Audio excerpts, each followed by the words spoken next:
আকাশবাণী কলকাতা জেলার চিঠি মুর্শিদাবাদ থেকে এটি পাঠিয়েছেন আমাদের সংবাদদাতা মামুন ফারুক। তিনি জেলার অতিরিক্ত জেলাশাসক। জেলা প্রশাসনের গুরুভার তার কাঁধে। তবে যাবতীয় গুরুদায়িত্ব সামলেও রাতে কাগজ কলম নিয়ে বসে যান তিনি। লেখেন যাবতীয় যাপন কথা, আত্মমন্থন। কখনো আবার সমাজ দর্পণ ফুটে ওঠে তার লেখনীতে। ট্রাম থেকে কিশোরী প্রেমের কথন অথবা রবি কবির অন্য আখ্যানও লিখেছেন মুর্শিদাবাদের অতিরিক্ত জেলাশাসক উন্নয়ন চিরন্তন প্রামাণিক। 18 নভেম্বর সন্ধ্যায় বহরমপুর কালেক্টরেট ক্লাব হলে জেলাশাসক রাজর্ষি মিত্র ও প্রকাশনা সংস্থা বিরুদ্ধ জাতীয় সাহিত্য সম্মেলনের কুশীলবেদের উপস্থিতিতে প্রকাশিত হল তার বই ট্রাম লাইন, আমি ও সমান্তরাল। নিছক প্রশংসা নয়, এই বইটি সমীহের দাবি রাখে বলে জানিয়েছেন পাঠকরা। আদতে ইতিহাস নিয়েই তার ঘর, তার নিত্যযাপন। বহরমপুরের তরুণী ইতিহাস গবেষক সহেলী চক্রবর্তীর এবারের সংকলন মধ্যযুগীয় ভারতের রাজনৈতিক প্রেম কাহিনী।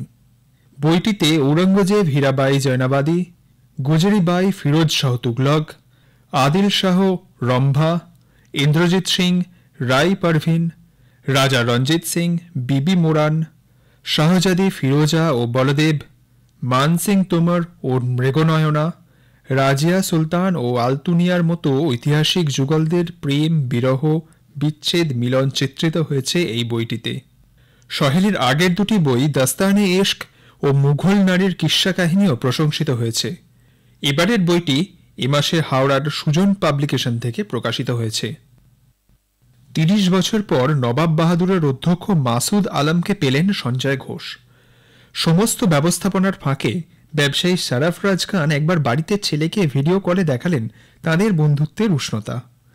শিক্ষক ও ছাত্রছাত্রীদের মধ্যে নানান খুনসুটি, হাসি, গল্প, ছেলেবেলার নানা দুষ্টুমির স্মৃতিচারণাও উঠে আসে। স্কুল ফাঁকি দিয়ে প্রথম সিনেমা, 7 সাইড ফুটবল, পূর্ণতা না পাওয়া প্রেমের গল্প, সাথে মধ্য 40-এর সুগার প্রেশার। এভাবেই চক ইসলামপুর SCM হাই স্কুলের প্রাক্তনী সম্মেলনীতে মিলিত হলেন 1992 সালের মাধ্যমিক আর 1996 সালের উচ্চ মাধ্যমিকের পড়ুয়ারা। আগামী বছর এই অনুষ্ঠান হবে ভিন্ন স্বাদের, জানালেন প্রাক্তনী তথা নদিয়ার আমলা রাজীব পাণ্ডে। শিশু দিবস উপলক্ষে নানান বৈচিত্র্যময় অনুষ্ঠানের আয়োজন করা হয় মুর্শিদাবাদের স্কুলগুলিতে। জেলার রানীনগর 1 নম্বর চক্রের 40 ইসলামপুর মাঠপাড়া প্রাথমিক বিদ্যালয়ে ছিল নানান অনুষ্ঠানের আয়োজন। অদ্রিজা, জিনাইদ সুরাইয়া, নিভা নৌসিনের মতো ছাত্রছাত্রীরা কুইজ ও অন্যান্য নানান প্রতিযোগিতায় অংশ নিয়েছিল। উদ্যোক্তা ছিলেন প্রধান শিক্ষক সুরজিৎ গনাই ও সহশিক্ষক রাতুল দাস। পরিচালনায় ছিলেন স্কুলের 2 শিক্ষিকা। 13তম বর্ষেও জমে উঠেছিল হরিহরপাড়া থানার চন্দ্রদ্বীপ আয়োজিত 8 দলীয় নৈশ ফুটবল প্রতিযোগিতা দোদুল স্মৃতি কাপ। হরিহরপাড়ার বাসিন্দা প্রসার ভারতীর অবসরপ্রাপ্ত প্রবীণ সাংবাদিক হাতেমুল ইসলামের অকাল প্রয়াত পুত্রের স্মৃতিতে 2011 সাল থেকে হরিহরপাড়া থানার মাঠে এই প্রতিযোগিতা শুরু হলেও পরে তা পুলিশ ও জনসাধারণের মধ্যে জনসংযোগের মাধ্যম হয়ে ওঠে। এবছর 14 নভেম্বর এই প্রতিযোগিতার উদ্বোধন করেন মুর্শিদাবাদ জেলা পরিষদের সভাধিপতি রুবিয়া সুলতানা, বিধায়ক নিয়ামত শেখ, অতিরিক্ত পুলিশ সুপার মাজিদ ইকবাল খান প্রমুখ। প্রত্যন্ত গ্রামের এই আয়োজনে মানুষের ভিড় জনপ্লাবনের চেহারা নিয়েছিল।